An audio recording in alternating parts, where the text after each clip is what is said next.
थोड़ी सी अब आप लोग जगह ज़्यादा दे दें, क्योंकि लंबा चौड़ा महानुभाव आने वाले हैं हमारे बीच। ओम नमः सिद्धिभ्य। आदरणीय अध्यक्ष महोदय, मुख्य अतिथि, विशिष्ट अतिथि एवं समस्त गुरुजनों एवं समस्त धर्मियों को सादर जय जिनेंद्र। क्या कहूँ या ना कहूँ कुछ कह नहीं पाता, क्या लिखूँ या ना लिखूँ कुछ लिख नहीं पाता। आप सब ने तो यहाँ आकर कुछ पाया कुछ खोया है, आप सब ने यहाँ आकर कुछ पाया कुछ खोया है, लेकिन मैंने यहाँ आकर पाया ही पाया है, पाया ही पाया है। जब मैंने 10th क्लास पास की थी तो मेरे सारे दोस्त मैथ लेने जा रहे थे, कॉमर्स ले रहे थे, बोल रहे थे इंजीनियर बनेंगे। तो वो मुझसे ही बोल रहे थे कि तुम्हारे मैथ में 84 नंबर आए हैं तो तुम शास्त्री बनने के लिए क्यों जा रहे हो। जब हम तुम्हारे सामने इंजीनियर बन के आएंगे और तुम शास्त्री बन के आओगे तब तो हमारे सामने कैसे लगोगे। तो मैंने कुछ नहीं कहा कि मैंने मन में सोचा सही बात है कि सामने इंजीनियर होगा और हम होंगे तो क्या होगा उसमें। लेकिन जब मेरा यहाँ एडमिशन हो गया और मैंने आज 5 साल पढ़ाई कर ली है, तो आज जब वो मुझे मिलते हैं तो वो स्वयं मुझसे कहते हैं, मुझे कुछ कहने की ज़रूरत नहीं पड़ी, वो स्वयं मुझसे आकर कहते हैं असली पढ़ाई तो हमने नहीं तुमने की है। क्यों?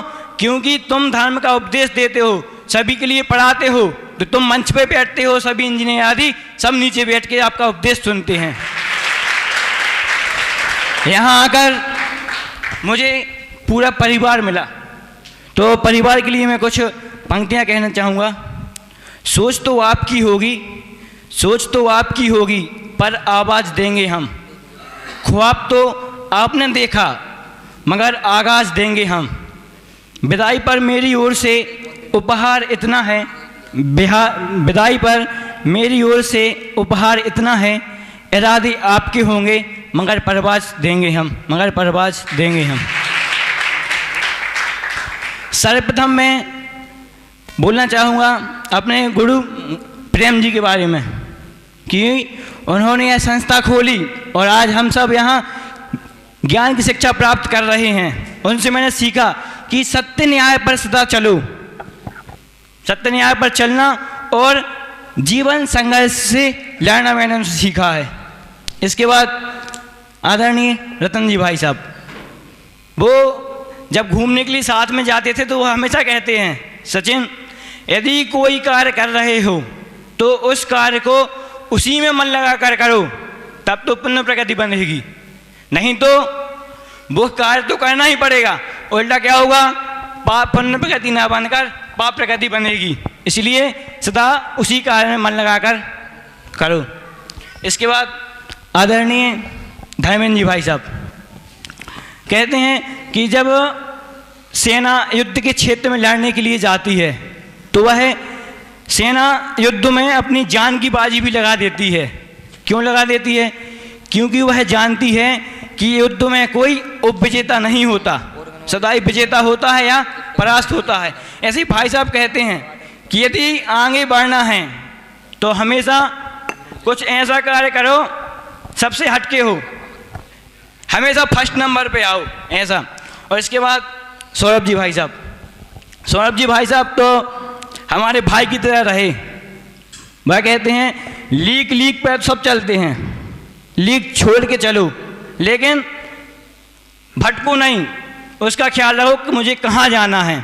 इसके बाद अभिनय जी भाई साहब अंधकार में रोशनी के समान हम सबके समझाते रहे। इसके बाद मैं याद करना चाहूँगा सबसे परम उपकार जिनका है, ऐसे पूज्य गुरुदेव श्री। आज उन्हीं के कारण से सभी जगह धर्म की प्रभावना हो रही है, धर्म संस्थाएं खोली जा रही हैं। यदि आज वो नहीं होते तो आज मैं इस मंच पर खड़ा होकर नहीं बोल सकता था। उन्होंने बताया कि भगवान को जो कर्ता धर्ता मानते हैं वह भद्र मिथ्या दृष्टि है। हम क्या कहते हैं, उन्होंने कहा भगवान को प्रसन्न करने का प्रयत्न मत करो, तो क्या करो, भगवान को देखकर स्वयं प्रसन्न रहने का प्रयत्न करो। इसके बाद मैं याद करना चाहूँगा, हमारे बीच तो नहीं रहे योगल जी बाबूजी, उन्होंने मेरी भावना में कहा, कोई बुरा कहे या अच्छा, लक्ष्मी आवे या जावे, लाखों वर्षों तक जीऊँ या मृत्यु आज ही आ जावे। उन्होंने दृष्टि के विषय में कहा कि हम क्या करते हैं, केवल भगवान के दर्शन करते थे, लेकिन उन्होंने दृष्टि के विषय में कहा कि भगवान को देखकर अपने स्वरूप के दर्शन करो तो दृष्टि का विषय हो जाएगा, अपनी स्वरूप का पद प्राप्त हो जाएगा। इसके बाद ये तो रीत है कि जो आया है वो उसको जाना ही है। जैसे कोई एक पक्षी कहीं से आता है, वृक्ष पे बैठता है, फल खाता है और चला जाता है, उसी प्रकार हम भी आए, कुछ ठहरे, ज्ञान प्राप्त किया और अब यहाँ से जा रहे हैं। तो मैं भाई साहब को वचन देता हूँ कि आगे कोई भी ऐसा गलत कार्य नहीं करूँगा जिससे संस्था को या गुरुजनों को अपना सर झुकाना पड़े।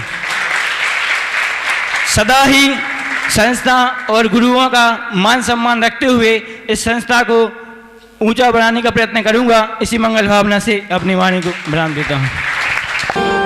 अपने लक्ष्य में क्या वृद्धि करनी है उसको यहां से संकल्पित होते हुए उसको ग्रहण करें सचिन जी। और आगम शास्त्री के रूप में बुलाना चाहूं संकल्प समैया, संकल्प जी को बुलाना चाहूंगा, वो सम्मान पूर्वक अपनी उपाधि को ग्रहण करते हुए। बहुत कुछ सोचा, बहुत लोगों से पूछा, आखिरकार निर्णय लिया जो 5 साल हमें गोल्डन टाइम मिला है वो तो हम वापस नहीं ला सकते, लेकिन उसकी यादों के तौर पर हमने ये मूवमेंट तो तैयार किया है। और साथ ही साथ मोटिवेट के तौर पे हमारे जो छोटे भाई अनुज हैं उनके लिए कि ये यादगार समय को देखें और याद करें कि हमें बहुत कुछ अचीव करना है अपनी लाइफ में। 1000 रुपया श्री राजन जी मंडाना वाले, 21,000 रुपया श्रीमती सुशीजा दुगेरिया परिवार, 500 रुपया गुप्तदान। बहुत अद्भुत काम किया है। यहाँ उपस्थित सभी विद्वानों से अनुरोध है उस कार्य को आप अवश्य देखें, जो सुधीजन हैं वो भी देखें। मोक्षमार्ग प्रकाशक की बिल्कुल शुद्धि का कार्य विक्रांत पाटनी ने किया है। विक्रांत पाटनी की ओर से हमारे महाविद्यालय के छात्रों को जितनी भी धार्मिक पुस्तकों की आवश्यकता होती है हर वर्ष पूरी